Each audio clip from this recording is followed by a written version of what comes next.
Hey, I'm Nick from NRX Landscaping, And I'm Rocco from NRX Landscaping, and and I I am am a a hardscaper. hardscaper. Welcome to the I Am a Hardscaper series on the How to Hardscape podcast, where we sit down and interview a hardscape business owner and do a deep dive on how they became a hardscaper and how they operate their business. This interview is with Nick and Rocco of NRX Landscaping, and I had the privilege of going to actually visit one of their finished jobs in November. That video that I put together there, which also has a little bit more of an interview to it, is going to be live on our I Am a Hardscaper YouTube channel tonight at 7 p.m. Eastern. So you can check out that if you want to learn more about Nick and Rocco, see their faces, as well as see this beautiful, unique driveway job that they did. Again, that's I Am a Hardscaper YouTube, and subscribe to us while you are there. Also, today is the last day to get in on a discounted price for your first 3 months on members.howtohardscape.com if you want access to the content that we are putting out there. Again, just go to members.howtohardscape.com to learn more about what we've got going on there. Now, let's get into today's episode. All right, guys, let's get started here to get to learn a little bit more about the two of you, how you guys got started in this industry, what led you to today to start your business. Can you give us a little bit of context, a little bit of background, whoever wants to start us off with this? Well, I guess I'll start. I've been in the industry since 2006, and it was just a completely random occurrence. We were just looking for a job right out of high school before I started university, and we had a guy. His name was Joe. It was very kind of unique, funny character, and he had this little landscaping thing going. And he had us kind of doing a driveway our very first day, just carrying bricks around. We were getting like $12 an hour, 18 years old. We were living the dream. And so that's how I first got into it. So my first year, my responsibilities were actually pretty big. Right off the bat, just general labor, carrying bricks around, and putting them, installing them. And then before I knew it, within a couple months, I had a quick cut in my hands, and I was cutting pavers and doing kind of like long straight cuts. I had a good hang of it. So I was doing that while I was in university. I was in university from September to April, and then April hits, and then every year I'd be doing landscaping, hardscaping, specifically hardscaping, until I graduated university, and then I got a job at a bank in 2012, and that didn't go too well. I was a financial advisor, and don't ask me for financial advice because all I know is hardscaping. So yeah, that didn't go very well, and kind of stopped working there, and thought to myself, you know what, I love installing pavers, and I love installing walls. I love creating, fun, beautiful things, even though I wasn't as creative as I am right now. And then I started kind of my own business, started going door to door and asking people if they want to repair their interlock. And eventually we got a pretty big job, and Rocco came on board with me. And I guess, Rocco, you want to tell them how you Yeah, got for in? sure. So I actually started off as a teacher. I work, I still am currently employed by the Toronto District School Board. So during the summers, I didn't have anything to do. I was unemployed, and I was an occasional teacher. So I was a supply teacher, and I wasn't getting paid for anything during the summers. So that's when I reached out to Nick. Nick and I are in the same group of friends. So I got his information from a friend, whatever, contacted him. And at this point, he was already finished at the bank and started working on some projects. So I reached out to him. We did a couple jobs together.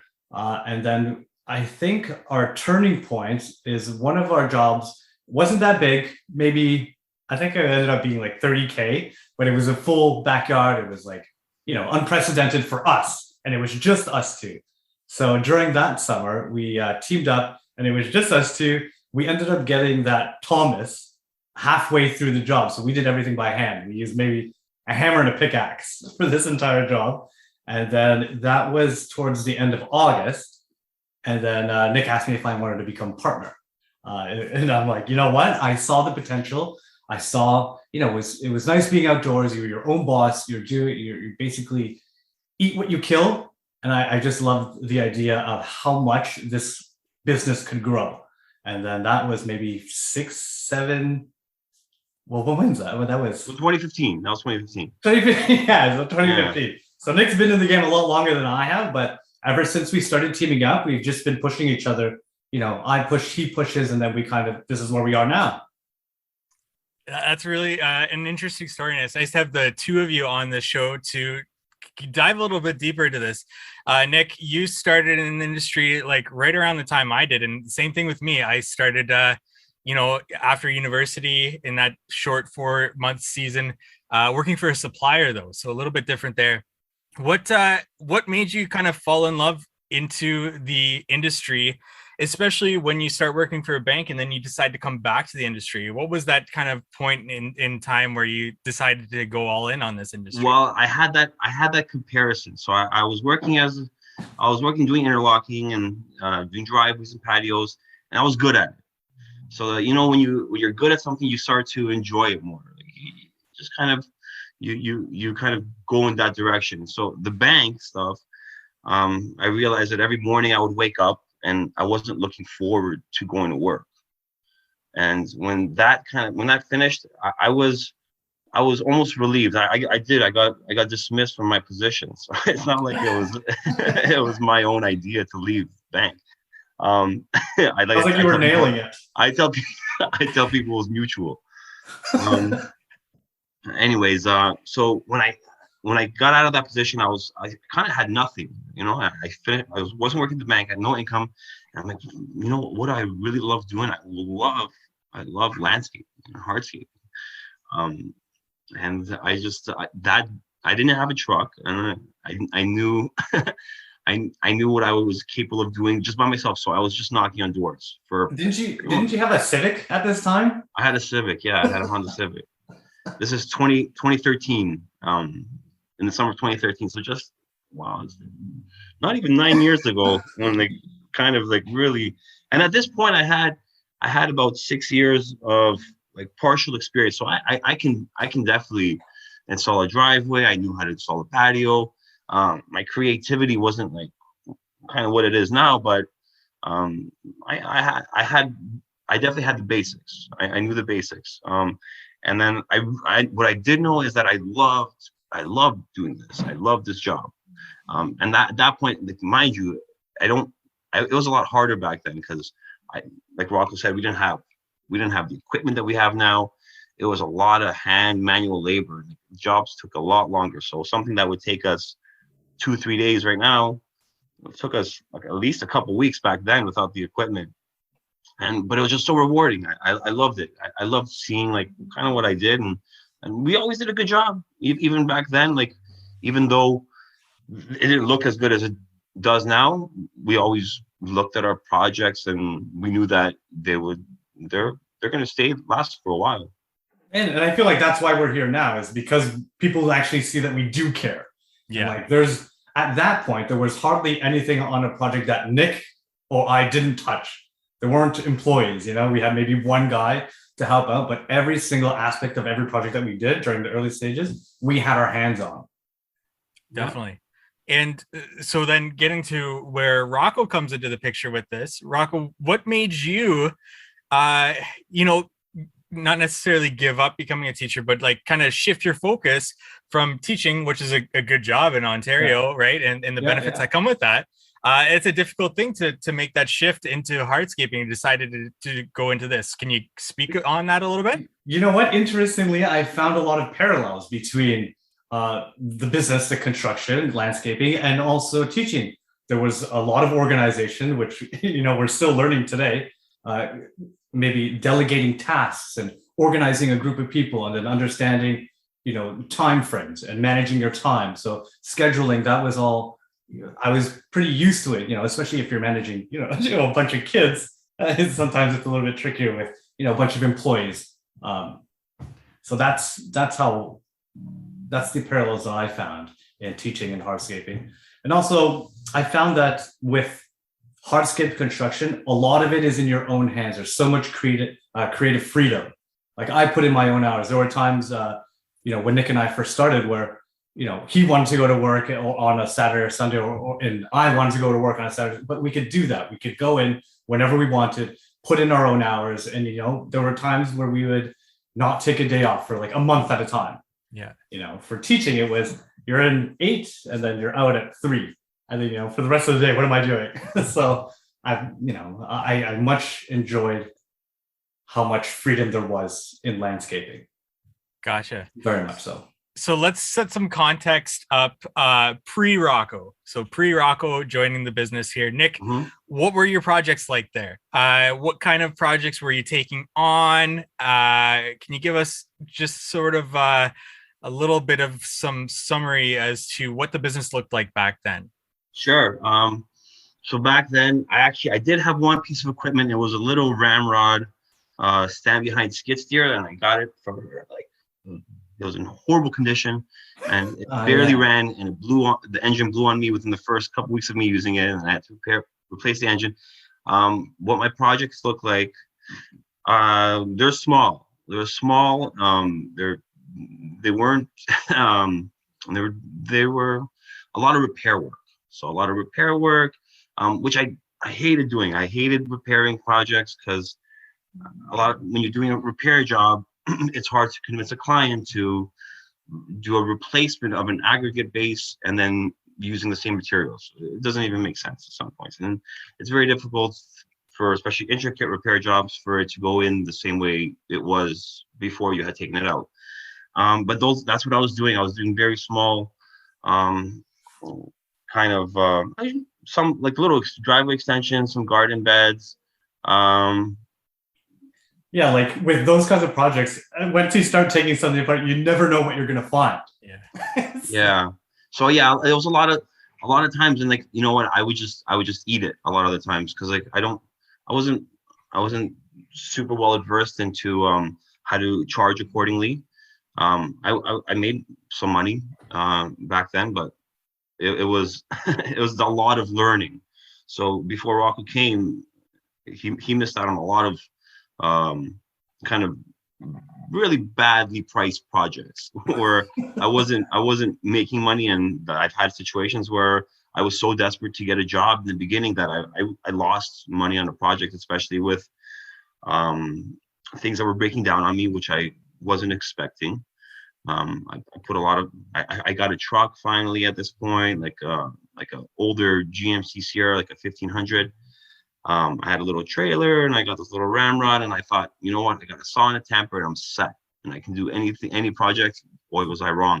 And I had a lot of it was at that point it was a lot of kind of inconsistent employees. So I was getting guys that would come in for 3-4 days at a time, and then they get tired and they don't want to come in anymore. And that was my problem. And I didn't have anybody that was very consistent. So when I found out that Rocco was interested in working in the summer, and then I saw that he didn't leave after a week, and here 7-8 years later, he's still around. Yeah, definitely, it's not a rarity, but it's something that you really have to take advantage of. When you find guys that share the same kind of passion, whether it be employees or a co-owner, it's very nice to have, and it's we have guys now that kind of share our passion, and it's nice to see what they started as, like as laborers, and then what they're at now. Yeah. So I'm getting off topic, but yeah, that's great. And I like this idea of bringing on a partner and recognizing that in your business, and whoever wants to take this, Nick or Rocco, but what was the value add in terms of Rocco coming on and Nick, like, what are you guys good at that complements the other person that made the partnership work? It's a great question. And this is what, I'm going to start off. Sorry, Rocco. Yeah, that's okay. Well, I knew what I was good at, and I knew what I wasn't very good at. And that's what the organization aspect, the business aspect, the clients, the emails, kind of getting everybody on board. I have the skill to get a project done. Rocco has the organization. So when he came on board, that kind of really catapulted us into the next level in terms of our ability to to deal with clients, our ability to organize like just a bigger job altogether. Like it's very structured now compared to how it was before. Before it was just winging it. And then now we're able to take on kind of pretty much any project that we're given.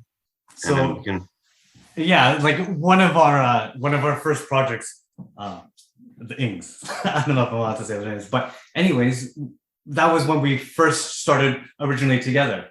And I just joined on board, and I followed Nick's lead because he was in the industry. I knew he knew what he was doing, and I trusted him. So at this time, we didn't have any contracts with our clients. It was kind of more just like, yeah, okay, let's do this. This is the price. Yeah, handshake deal. Let's do it. Okay, that's it. So this project started out maybe, remove a few trees. We want a patio here, this and that. So we're like, okay, yeah, let's do it. We're gonna do it. This is the price. Anyways, we did it. Clients come back. It was one of the rental properties. So the clients come back, and then she says, oh, can you actually get rid of this pond? And actually, can you get rid of these trees? And actually, I want you to do some flagstone in the back or in the front. So can you do that as well? And we're just like, yeah, no problem. And we're thinking to ourselves, oh, this is turning into a big job. So we start adding up these numbers, but we didn't have a contract. So Nick and I are just writing these numbers down like, okay, yeah, flagstone, that'll be, completely disregarding any of the input of the clients. We did this on our own, the prices. Finish everything. It was like full backyard. Then we did some stuff in the front yard. We go to the clients and say, hey, this is the total. We added everything up. Here's the total. And they said, what are you talking about? This is not what we agreed upon. Listen. And then they actually had a third person come and mediate this conversation. So it was the real estate agent. And the real estate agent said, hey, listen, they're not going to pay this. You need to either get a lawyer and you can try and sue us to get it, or, you could just take what we're going to give you. And Nick and I are like, I guess we'll take it. And then that was that. And actually, we've done so many more projects with these clients. They're actually, we've celebrated Chinese New Year with them several years in a row. So it turned into a long-lasting, business-friendly relationship. But that first project, it was it's quite the doozy. That's definitely the kind of disorganization I was accustomed to. So yeah, now we have everything. Everything is like filed, everything is signed, everything is recorded. There's a paper trail for everything. All invoices, like that's kind of now bringing Nick's creativity and Nick's way of creating, and also protecting us. Definitely. And I like that. I like that story. I like that progression because it's, it's not uncommon in this industry to hear kind of that, especially when it comes to change orders, right? And that's a very common thing that people kind of struggle with, and getting that pricing. And it's a great story to go along with that. When Rocco comes on in the business, what do the projects start to look more like? What actually, I want to ask this differently. I want to ask, was there an intentional shift in your business towards the projects that you start to take on that you have today, which are these, beautifully designed interlock backyard outdoor living spaces? Was there an intentional shift from those prior projects to the projects you're taking on today? For sure. Nick, you want us to talk about maybe Morrow's? I think that's where it all. So we had a big project. So let's say, we started doing like outdoor kitchens, I think 2017. We started actually 2016, 2017, we started doing some bigger projects, kind of more intricate driveways. We started paying a lot more attention to designs, rather than just kind of somebody says do a driveway and we just like, we have a go-to brick and we just like whatever's the cheapest. No, we started taking that whole idea and throwing it out. And then this one project in particular, it's 2018 or 2019. It wasn't very long ago. It's pretty recent, let's say 4 years ago, where I have like a little notebook of design inspiration. And I have like just a bunch of random pictures, whether it be like a kitchen design or some kind of tiling that I saw, or some like old cobblestones from the cool little designs from like the 1500s or whatever. And I have this little book that I like, not a book, it's in my phone. It's a little folder that I have. And then now I see a lot of really cool companies. I got some designs from Zamco's group Zamco. I really like their designs. And at this point, like, they were kind of doing things that I hadn't seen before, and I thought to myself, you know what? Like, I want to start taking these kind of risks because, you know, like, it looks amazing, but you just don't see it. It takes a special kind of, not just installer, but it takes a special kind of client to kind of take it in. So it has to start somewhere. So you have to find a client that's kind of crazy enough to it was hard for me to say, you know what, like, here's this cool crisscross pattern. I really want to do it in your backyard. I want to separate the backyard to 3 different sections, and then one of them have it on a like lateral, and then I want to do a diagonal on this section. And then the guy's just like, you know what, just do it. And that one client, it kind of opened a lot of doors for us. So we did a really cool outdoor kitchen there, and the whole full backyard side, front. And we did some really cool designs with some cool carpet inlays. We separated the backyard into different sections, kind of were how we envisioned the layout of the backyard, where a dining area, I wanted to have its own section, almost like the interior of a house without the walls.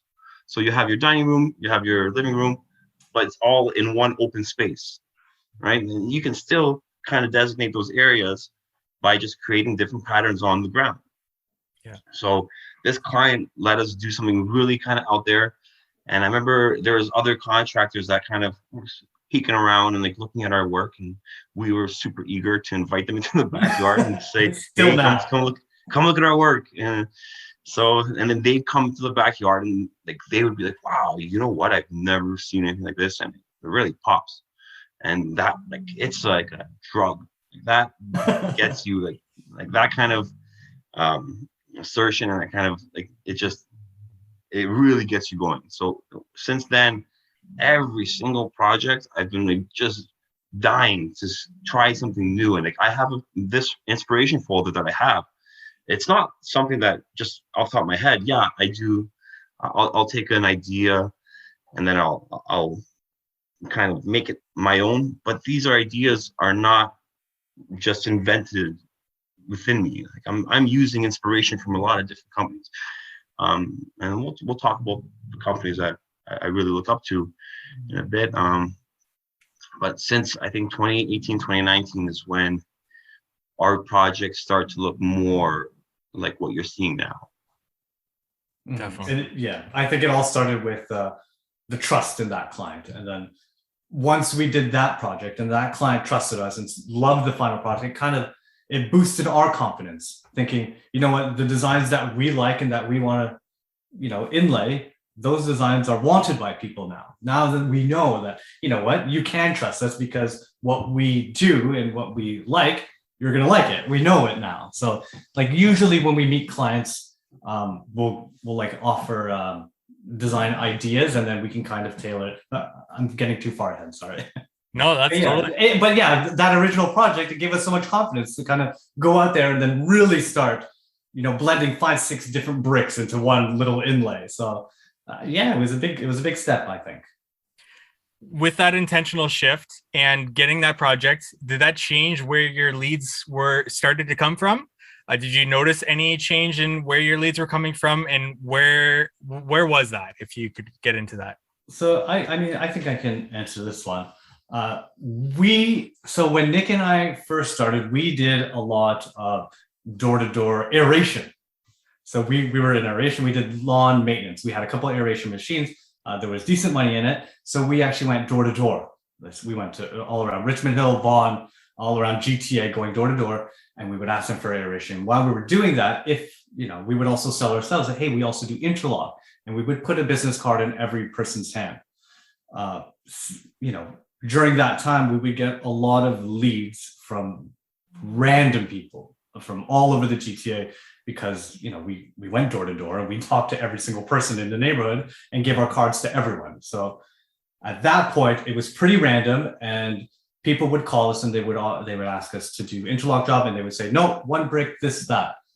This is what I want. Can you do it? Yes or no? And it was more of them steering the conversation, telling us what to do and how to do it.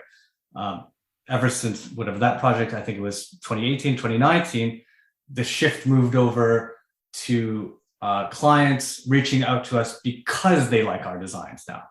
So now we would say that after that switch, we don't really advertise anymore. We don't go to door anymore. It's all word of mouth. And a lot of our clients are actually repeat clients. Yeah. Well, most of our clients right now are just referrals, and it's like we don't really do much advertising other than like just kind of promoting ourselves on Instagram and stuff. All of our clients are referrals, essentially. We've had a couple projects that have closed through somebody reaching out to us from Instagram, which is pretty cool. It's really cool, and that's like all thanks to yourself and guys are putting us out there and kind of increasing our popularity, which we really appreciate. So a lot of our projects we do a really cool project for somebody, really cool backyard patio with a gas fire pit, and then they have a little get together, and then next thing you know, we get calls from 3 of their friends, and they all kind of want. And our clientele, it's a little bit more like upscale, so we have that kind of, and we grew into this, so it's not like we started going to the most prominent areas in Toronto and right off the bat and just started saying, hey, can you like hire me, please? No, we grew into this. So eventually, if you do a job, you get lucky enough to do a big project that's going to be seen by a lot of people, and then the next thing you know, and you're kind of picking and choosing where you want to work and what kind of jobs you want to do, and you're picking and choosing your clients based on their kind of openness to your design ideas. And mind you, we're not too like set in stone about like if we're getting a little crazy with a client, and they'll let us know, which happens to me quite a bit, because I don't know where to stop. Like I just like kind of want to do the craziest thing imaginable and like make it super difficult for myself and for our guys. Nick, man, that's a lot of time. yeah. So we're gonna put like a hex inside of like a linear. Yeah, anyways, it's just like crazy stuff. And then now kind of the clients that we talk to nowadays, they know what we're about. And it's very rare to have a client that we come to the door and we ask them, oh, have you seen any of our work? And it's funny because sometimes, let's say it's a husband and wife team, and the wife will say, yeah, I've seen all your work. And the husband goes, I haven't seen any of your work. And I'm like, oh, well, this is kind of what we do. And he goes, oh, okay. I see. I know why my wife called you. Yeah. So we usually had a direction in which we wanted to go. We knew we wanted to be creative. We know we wanted a bigger budget, and we knew we wanted people that would trust us. So then we just kind of slowly made our way in that direction. And I think our next steps are to actually get people they just give us a budget and that's it. Yeah. And then they're just like, here's your canvas. So that's eventually where I want to go. Definitely. With that, and somebody contacts you, a lead contacts you, how do you guys go from there? Do you guys both show up to a consultation? Let's just start with a lead contacts you, whether that's through phone call, email, whatever it is. Where do you take it from there to establish that initial consultation? So usually it'll be a phone call. Nick has his number on the signs. I have my number on the trucks. So I'd say it's like pretty 50-50 where the calls come in from. But typically it's a phone call. And typically now they're mostly from referred clients. So what we'll do is right away, we'll get a brief description of the project. So we kind of know what we're looking at. And then we will arrange a meeting. During that, Nick and I typically go to both meetings unless we're working on a project or there's something that requires our attention, but we'll split up sometimes or we'll do 2 meetings at once when it's required. But most of the time we'll go together, especially during the earlier stages of our company. So we'll set up a meeting, go to that meeting, and then we'll just talk to the client. And it's more of it's not rushed. Like sometimes we can spend maybe about an hour with a client, just talking. It doesn't necessarily have to be about the project itself, but what we look for is their willingness to kind of open up, and we kind of gauge if they're going to be a good fit for us. We've had our fair share of clients where it wasn't a good fit and it didn't work out, and it was an absolute nightmare. No matter how good the money was, it wasn't worth it. So now we kind of go there to get a feel for the client and then see what they want. At that point, we'll take our measurements, discuss the project, and then Nick and I will do the pricing together, and then we'll write up a contract and then send that contract over. Usually there's maybe a few amendments before we get started, sign the contract, we take the deposit, but we often find during the project, there's a lot of amendments or there's a lot of add-ons. So we'll go through the contract again, learning from our mistakes every day. And there's always a contract. We always go over everything together, but that's how, and then eventually we start building. On that initial consultation, what are you guys asking? What's raising those red flags when you're saying maybe this isn't a good fit? People, honestly, to be honest, a big red flag would be telling us, I'm on a budget. I'm on a very big budget. I want to keep it as cheap as, like, the word people, when people use the word cheap, I don't understand where they're coming from. It's just, we're not going to compromise our workmanship to accommodate their price preferential. Yeah, not to say that we're not open to discussions, because often we say, okay, we can save some money here by doing it like this. We could be more economical if we place this here. But yeah, some red flags are. Sorry, go ahead, Nick. Yeah. Also, a big part of our initial consultation is figuring out what they want to use that space for. So we really want to know what they're into. Like, what's your dream? We ask, what's your dream backyard? What is it like? What does it entail? Do you want to hear to entertain people? Is it just for yourself? Do you want to cook here? Are you big into grills? Do you like Komodo Joes? Do you like you want to have like a fridge here? Like, we kind of make that, when we give them the options, we kind of give them an idea of what they can use the backyard space for. So when we start talking about, do you have like kids, and then do they like to hang around a fire? Do they like to roast marshmallows? They say, yeah, but we don't like the smell of wood. It gets too smoky. So we say, you know what? We can do a gas fire pit for you. We can, with like a bench seating area, and they really like, especially, it's been really kind of a cool transition to what kind of aspects to the backyards we're including now, like these gas fire pits, and we do these outdoor kitchens and these pergolas, when we do these day bed swings and all that stuff. And we kind of we do cabanas with outdoor washrooms, outdoor showers. So now we have a lot of different trades coming in as well. So it's not just Rocco and I. We have plumbers coming in, and electricians coming in, and gas technicians coming in. So we know what that entails. Like a project that includes all these aspects, we know what it entails. So that's what kind of what we've been talking to clients about on our first consultation, and trying to open up their horizons, I guess. Exactly. Of what is possible with their space. Yeah. So basically, as Nick was saying, we basically throw everything at them. We say, hey, yeah, you can put a cabana, just so there are sometimes like clients are like, oh, that's a great idea. I had never thought of that. So that's why we kind of pitch everything. Like, have you thought of this? Have you thought of this? And then the way that we give the quote or the estimate, we say, hey, this is like a menu. These are all of your options. You can pick and choose what you want. If it doesn't fit, if you don't like it, then you just let me know or let us know, and we'll take it out.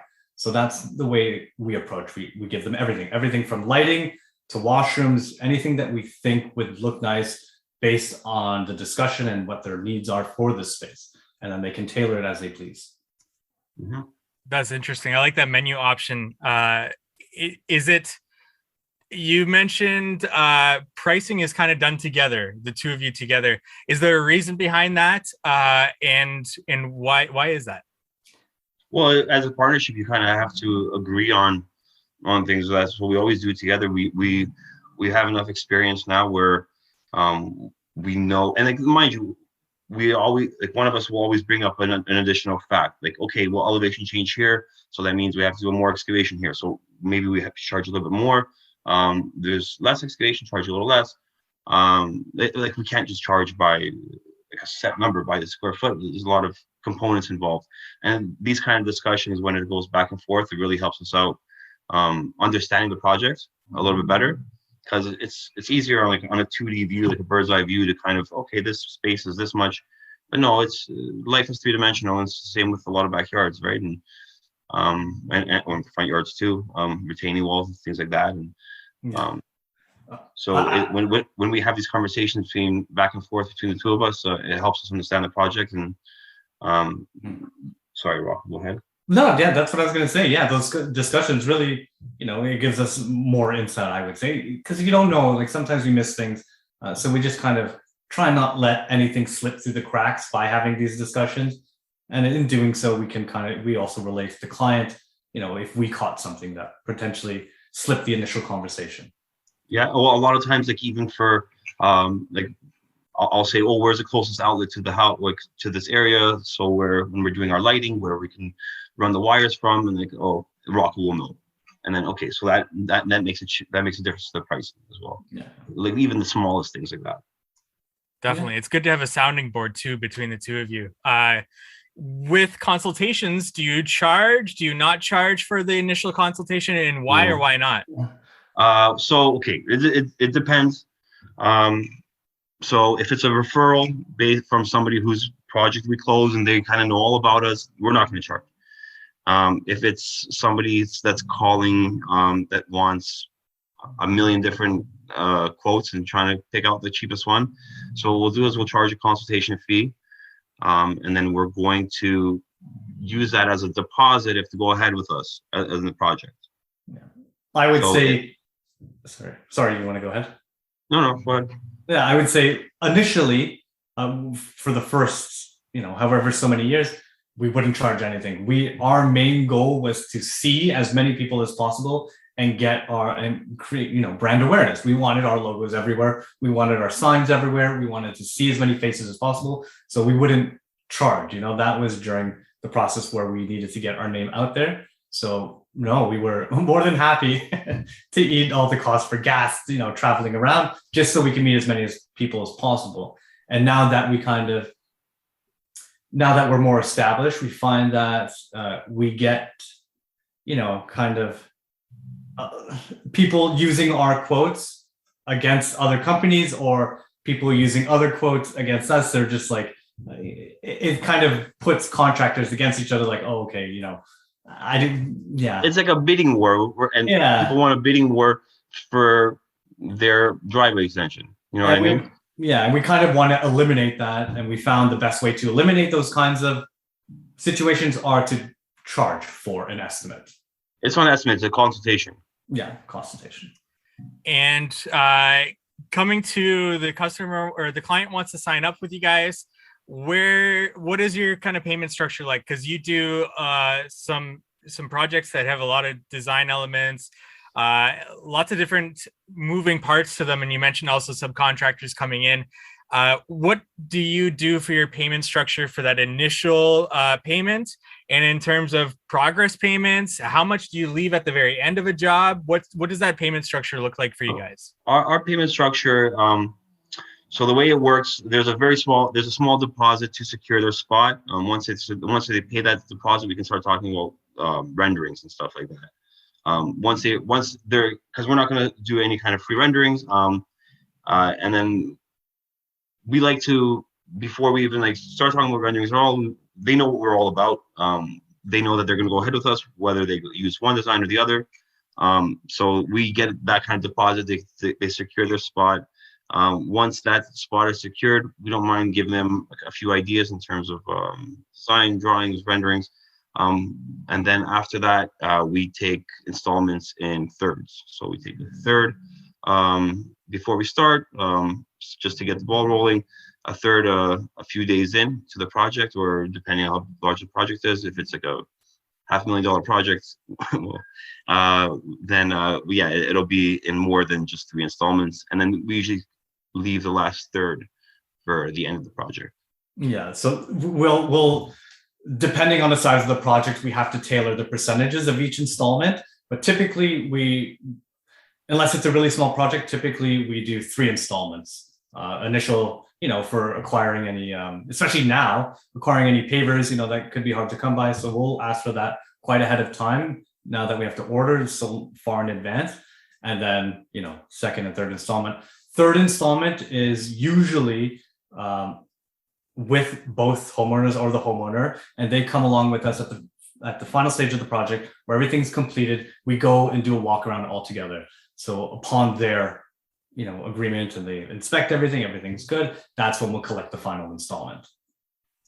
Definitely. And I like to ask this question immediately after that one, because so many times the answer is around money and getting money from clients, but it's a horror story that you guys would want to share. And you've already shared a pretty good story with a client, but it had a good happy ending with the client. You're still doing work for that client. Mm-hmm. Do you guys have a horror story that you'd want to share with our audience to kind of shine a light on things that could happen as contractors, kind of prepare guys for what could happen, and maybe even put some things into place to prevent it? Yeah. Okay. I'll start off with this one. This one in particular. There's a lot of aspects of horror in the story.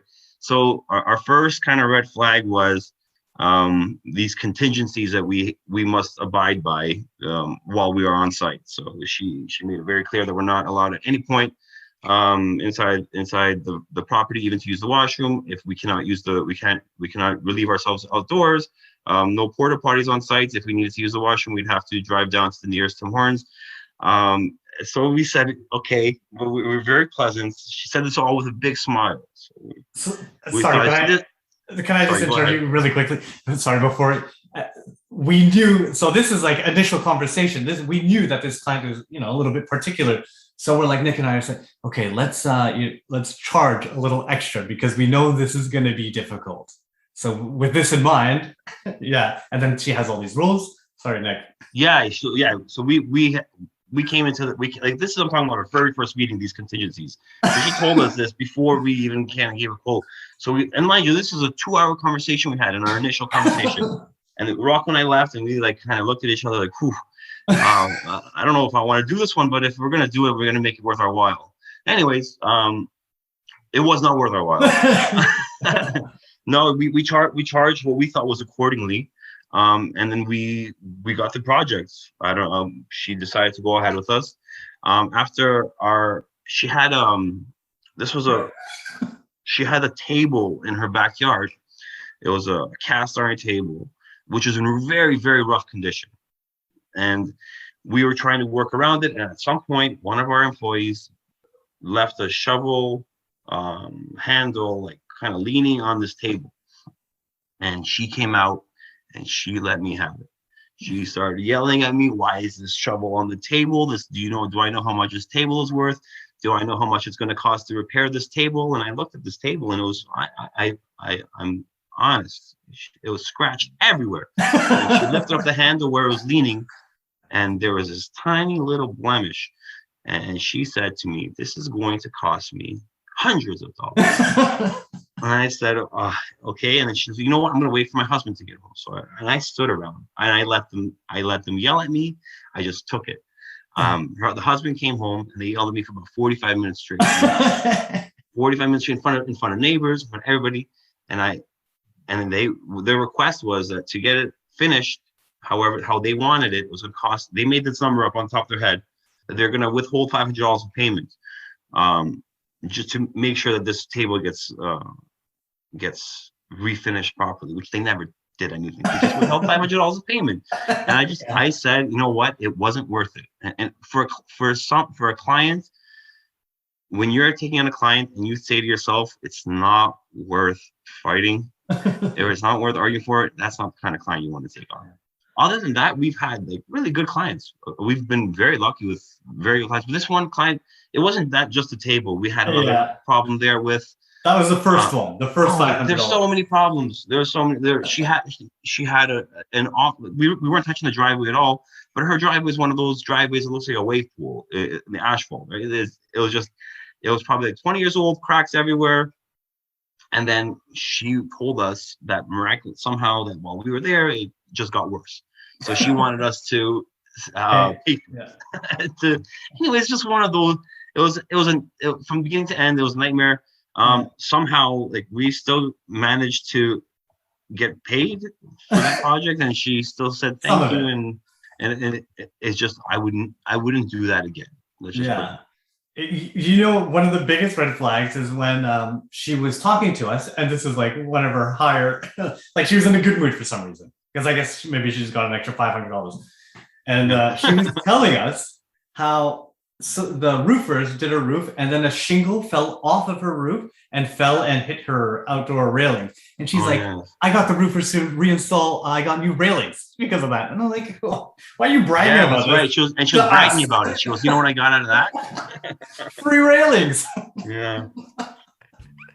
Wow. The one that shall not be named. Yeah. Anyways, that was in 2017, I think. 2017. That was our worst client. And other than that, we've had phenomenal clients. Yeah, I think it ended off with the final inspection. They didn't like any, like they didn't sign off on the final inspection. It was after however long, and eventually we agreed to kind of. I think they held maybe 10% of the final installment, and we said keep on to it. We don't want to hear from you guys again. Yeah, your warranty is nullified. So no more warranty, just keep the money. We don't want to hear from you again. And they're just like, okay, perfect. So it was their goal to see how much really they could knock down off of that estimate. Yeah. They won. Worth it just sever it. Just, you know what, to keep the money, we're going. Yeah. That's a great story, guys. Thanks for sharing that. It's interesting, especially I won't prod away at that anymore. I'll leave that story the way it is. That's a good one. Just a few more questions for you guys as we wrap up here. Sure. And feel free to spend as little or as much time on these as you want here.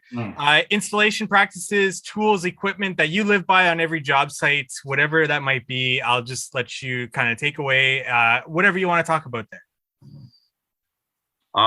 Installation practices,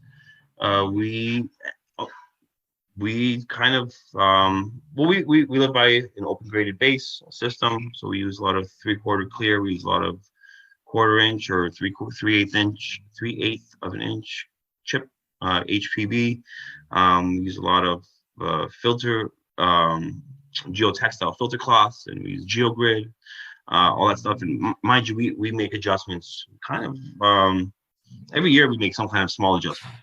We learn whether it be the new tools that come out. So we started using last couple of years. We started using like Edge Create or Perma Edge rather than using especially for open graded bases, rather than using plastic edging. So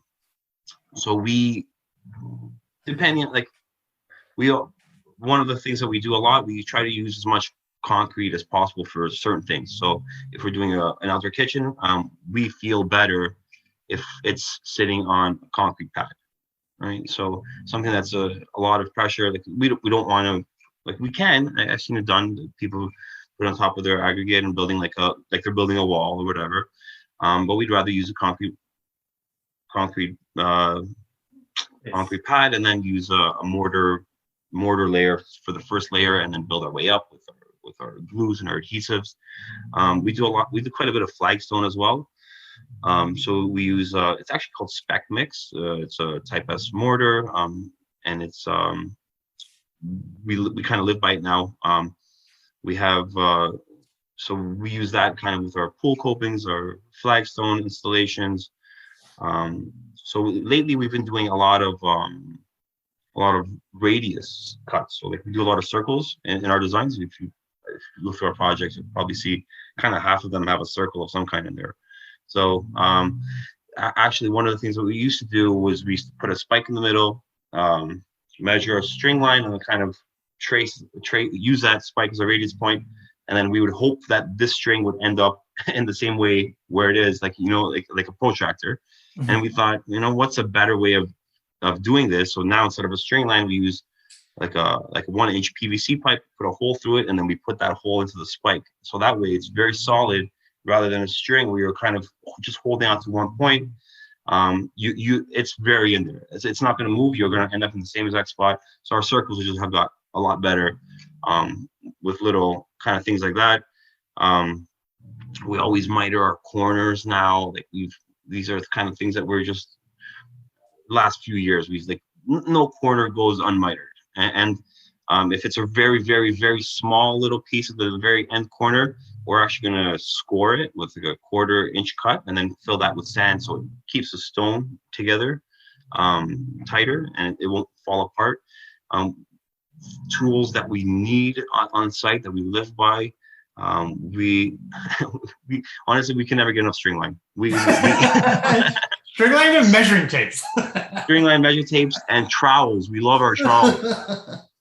We always use trowels. We always have a trowel. Every employee will have it, especially every employee kind of laying pavers. If I see a little imperfection anywhere, I want the trowel in the person's hand, kind of smoothing things out as you go.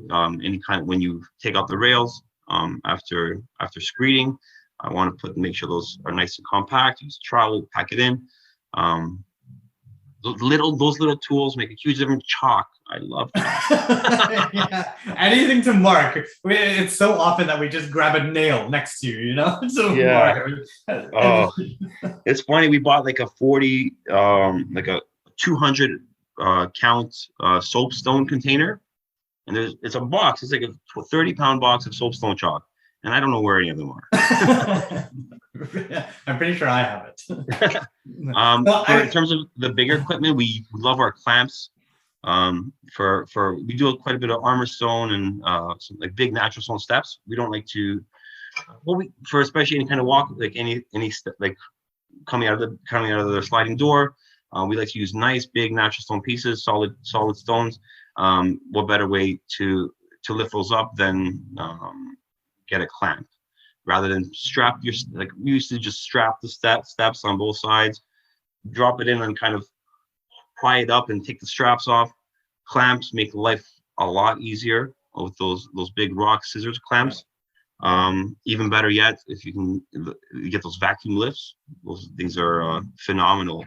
But yeah, I guess those clamps are a little bit more affordable for I guess the average beginner landscaper. And I guess before the clamp you needed some big machinery, so you need to get yourself an excavator, or at least for anybody starting out, I think the two main pieces of equipment that I would get right off the bat would be like a very powerful stand behind track skid steer, so something like an MT100, or I know Kubota's coming out with a new 1,000-pound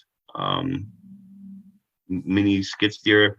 I know Ditch Witch has some really powerful ones, the SK1000s. They even have a 3000, I think, that can lift up a full skid, which is phenomenal. You can get something like that that's very compact that you can get in and out of a backyard, because you'll find that a lot of your, especially in like subdivisions that we have in the GTA, the access to the backyards aren't substantial. So if you can get yourself a machine that will make your life easier and then also maneuverable, so you can get into a backyard, I think I'd go ahead with that. And then if once you get your business growing a little bit more, dump trailers, dump trucks, something that will pick up full skids right off the dump trucks, save yourself some money on delivery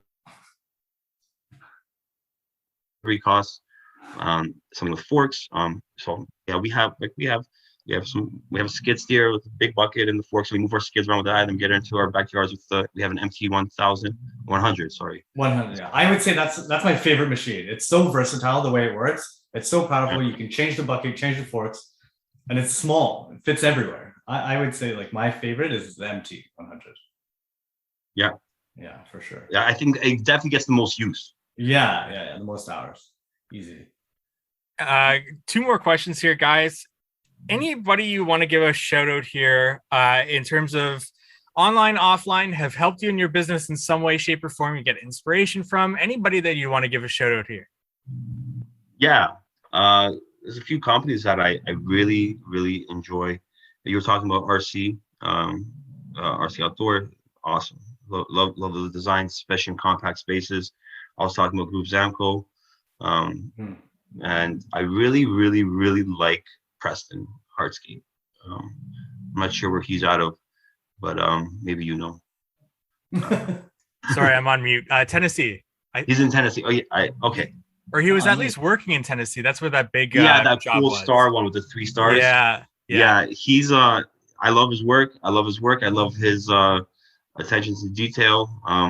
That kind of like when he kind of comments on our photos here and there, and well, I'll tell Rocco, hey, like, oh, that's a cool comment. I want to give a shout out to Steve as well at Interlock Depot. He's been with us, since the beginning, and he's always tried to get us everything that we need. So yes. Interlock Depot in Vaughan. And that's your guys' supplier? One of our suppliers, yeah. Okay, gotcha. Nice. Yeah, awesome, guys. And my final question to you is a big one. What is one thing you know now that you wish you knew from the very start? When you first started, you guys can tag team this. You guys can do this separately if you each have something you want to touch on. But what is that one thing you know now that you wish you knew from the very start? I think something that I wish I would have known is how easy it is to lose equipment or lose machines, because whether it's getting lost or getting stolen, these tools they're often misplaced. So I would say I wish that we knew how organized we had to be and how careful we had to be with people stealing our equipment or misplacing any equipment. So I would say, invest in a good yard, get some video cameras, and hold on to your belongings. Yeah, I think that's a horror story. We got a lot of stuff stolen. That's another. We had a dump trailer with we had a KC70 in there. We had an excavator in there. Everything got stolen from us. And then it was a pretty big hit, but kind of just didn't laugh it off or anything. But we pushed through. I think that's a great one. Yeah, invest in a good yard and something very secure. Security is vital. Yeah. In this line of work where your machines are worth so much, not just financially, but work-wise, like you're stuck without them. You do not want to go shoveling 1,000 square foot backyard with your hands. Yeah, I would say also keep everything clean. Like at the end of every day, make sure everything's nice and tidy. Make sure everything's clean and organized, and grease your machines. Don't forget the grease. Yeah, that's a good one. Yeah, maintenance. Maintenance. In the very beginning, especially before Rocco came on board, I was not one for maintenance. I thought you just ran a saw until it broke down. We didn't know, but that's something. Yeah, exactly. We didn't know. We kind of just had to. A lot of what we know now is some things that we've had to learn the hard way. Definitely. Yeah. The hardscape way. Yeah, the hardscape way, yeah. Guys, I appreciate your time today and all the value you've provided here. Where can our audience learn more about each of you, the company, and anything else that you want to leave them with? I'd say the best area to learn more about us would be on our Instagram. We're on it all the time. We try and stay pretty active on it.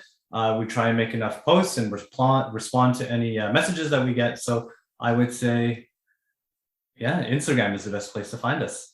Perfect. NRX, can you guys spell it out for us? NRX _ landscaping. And that would be our Instagram tag. Yeah, I think. Yeah. NRX _ landscaping. You guys can find some of our projects featured on How to Hardscape. Yes. And yeah, which is awesome. We've actually been featured on some Technoblog posts and Unilock posts. And we have a small little section in the new Unilock catalog, in the 2022 catalog.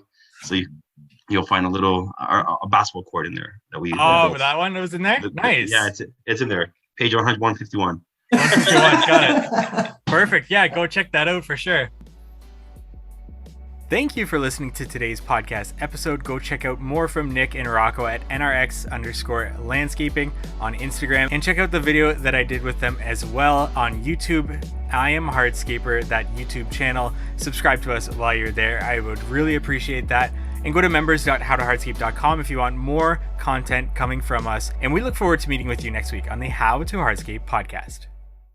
My name is Nick from NRX Landscaping. And I'm Rocco. And no, man, you gotta say I'm Rocco from NRX Landscaping, man. I'm Rocco. okay, good thing you can edit. Yeah, Okay, no, sorry, go no ahead. worries. Not a problem. No, this is live.